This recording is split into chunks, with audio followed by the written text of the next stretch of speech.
The title of this module is Language Instruction Using the Kentucky Academic Standards for Reading and Writing.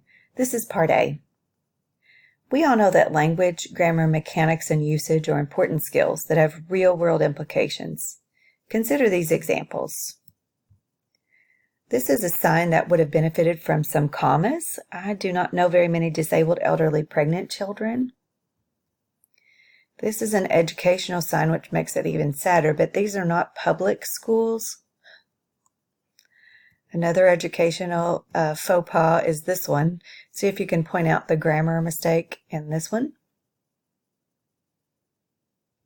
This is an interesting sign. There was a grammar vigilante that's sneaking around at night fixing bad apostrophes, but I guess he or she didn't make it to this sign. And then finally, how many of us have wanted to make this change in signs in our neighborhood, right? So that it would be grammatically correct. Because these skills are so vital in communicating the messages in the ways that we intend, particularly in this time of electronic communication, in which messages can be easily misconstrued, the Kentucky Academic Standards for Reading and Writing have addressed grammar skills overtly in the language standards and included them in the reading and composition standards as well.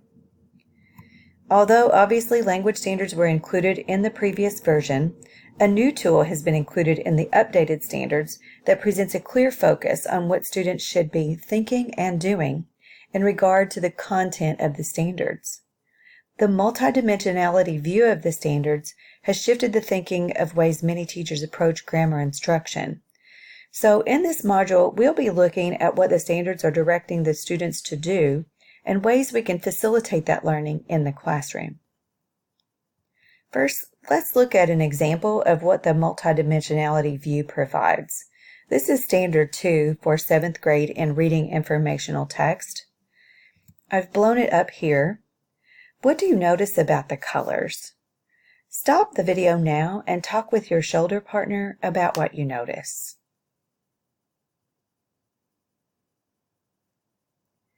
You'll see that anything written in maroon and in capital letters is the content, just the what of the standard, the main topic the students are asked to access and to apply. In this standard, you can see that central ideas is just the topic, the tool that we're asking students to use to get to the goal. Note that central ideas is not the end goal. So, if we have students identify main idea in a passage, is that demonstrating mastery of this standard? No, it's not. They have to do something with those ideas.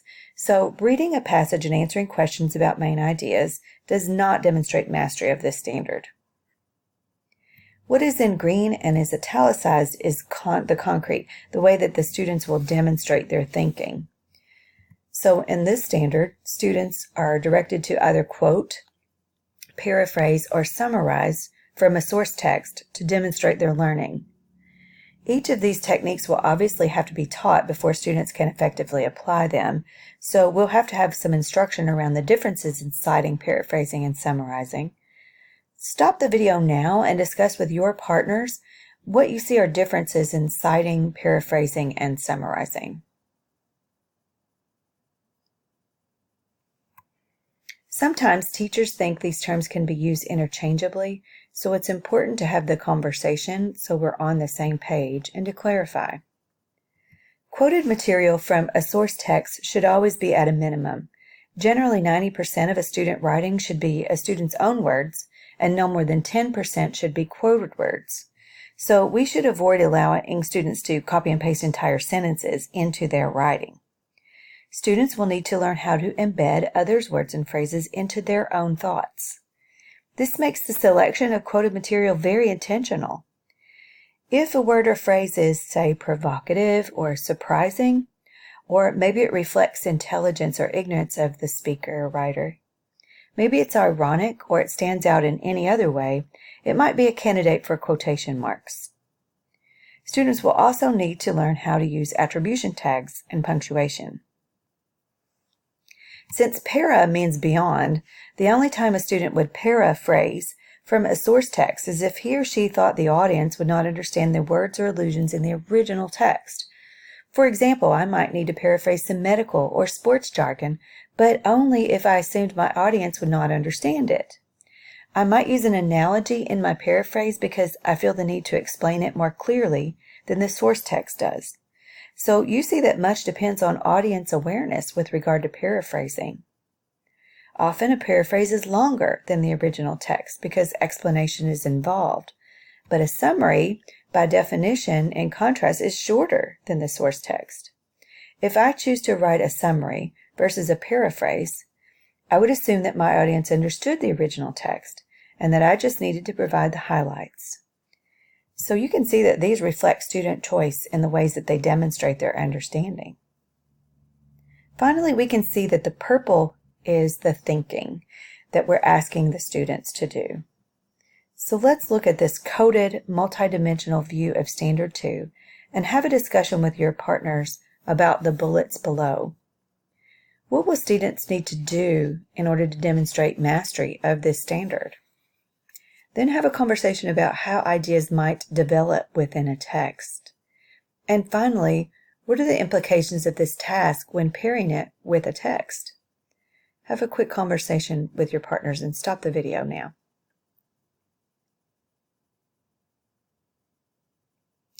We should reinforce the idea that we are selecting appropriately complex text that allows students to demonstrate mastery of this standard.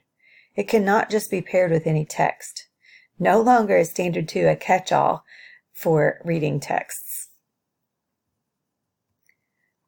Now that we've reviewed the multidimensionality tool, let's look at the language standards through this lens.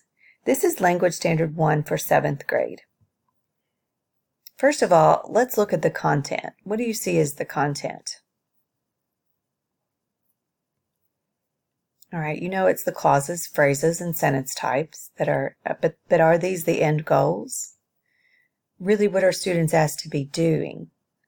And then, will worksheets requiring students to identify clauses and phrases and sentence types allow students to demonstrate mastery of this standard? Stop the video now and have a conversation with your partners.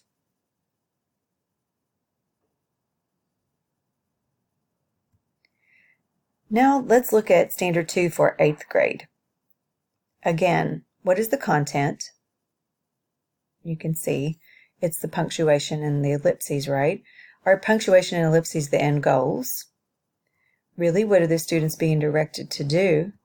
And then will worksheets requiring students to correct faulty punctuation or ellipses allow students to demonstrate mastery of this standard? Again, stop the video, have a very quick conversation about these questions. It's clear from looking at the multidimensionality tool that in order for students to meet the goals of the standards, they must learn and demonstrate their understanding of grammar in the context of reading, writing, and communicating. So let's consider a way we could structure some lessons to address this standard, paying attention to what the students are supposed to be doing, in this case, writing or presenting something orally in oral expression. There was a report commissioned by the Carnegie Corporation called Writing Next: Effective Strategies to Improve Writing of Adolescents in Middle and High Schools. This is a meta-analysis in which researchers looked at ways that are evidence-based that research suggests will help improve the writing abilities of our country's 4th to 12th grade students.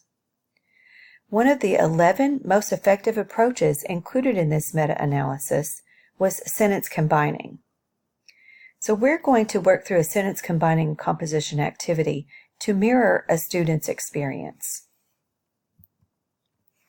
Please find the article, The Wrong Way to Teach Grammar. It's been chunked into 4 sections, so break into teams of 4. Each person will read his section, one section each, and then you will write down notes in the box provided about how the idea of grammar instruction is addressed in your section. The second thing you'll be doing is, as you're reading, select a golden line. That's a word or a phrase or a clause that you think is particularly important, that you would think merits quotation marks, from your section, and note it in the box that's provided. And remember, knowing that we should only be quoting brief, specific words, Make sure it's something that is important that you would quote. Let's spend about 5 minutes on this activity, so stop the video now and work through reading the text and making some notes.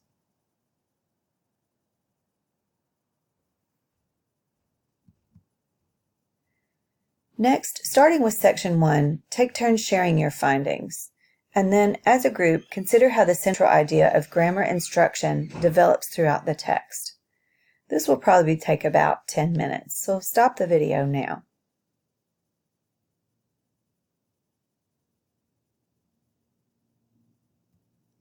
Now that you have some thoughts about how the author addresses the idea of grammar instruction, we're going to turn those ideas into a mini paragraph, but we're going to use model sentences to imitate the pattern of the sentences.